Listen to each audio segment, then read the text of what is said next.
All right, news and notes. So we've got Mahomes week to week with an ankle sprain. They play Saturday, then they play Wednesday.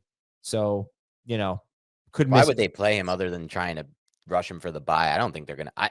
When do you think he's coming back in? What is your guys' guess on that? Christmas. Yeah. I have no idea. I mean, that would give him 9 days to rest.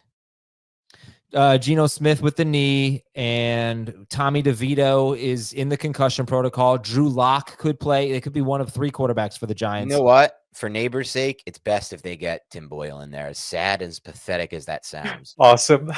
It's the actual. I don't know if I agree with that, man. It's 100%. It's based on that game, but man, like I think he made a start for the Jets last year, right? Yeah, against the. He's not a good quarterback. I'm not making the case for. I think I'd rather have Lock.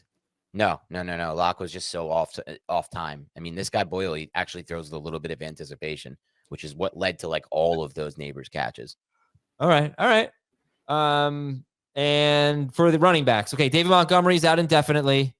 Nice to have him on 3 fantasy teams myself. Yes. Yeah, I have him on my super flex league. Yeah, great, just great. It'll be tough. Kamara groin injury. Nick Chubb broken foot. Jaleel McLaughlin quad injury, and actually in the first half of the Broncos game, Jaleel McLaughlin was actually out-snapped by Javonte Williams. He had more carries than Javonte, but it's so hard to see anybody just running away with his backfield at any point. But maybe Javonte will get a bigger share Thursday at the Chargers if McLaughlin is out.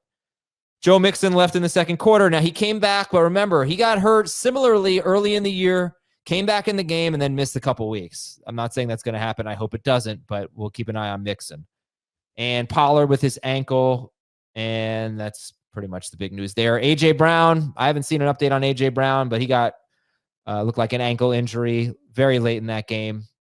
Alec Pierce concussion, Xavier Legette groin injury, Zach Ertz concussion, Travis Kelce's nursing an ankle injury. Offensive line, Philadelphia guard Landon Dickerson left in the third quarter, and Seattle center Olu Oluwatimi left with a knee injury. And on defense, so we know Max Crosby's out for the season. His team plays tonight. Cleveland had another cornerback leave, Martin Emerson Jr.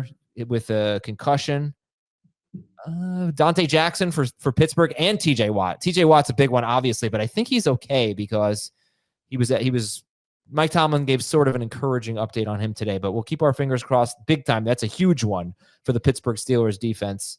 And Patrick Surtain, let's call him questionable for Thursday's game. It's not a serious injury, but it is a short week at the Chargers. They've already faced the Chargers once, and Surtain played 1 snap in that game. And Justin Herbert didn't really have that good of a game. I'm going to stop with the defensive injuries for now, except for the Detroit Lions, because not only did they lose David Montgomery, they lost 3 key defensive players probably for the season. Two defensive backs and defensive tackle Aleem McNeil, who is a star. And McNeil is a really, really big loss for them.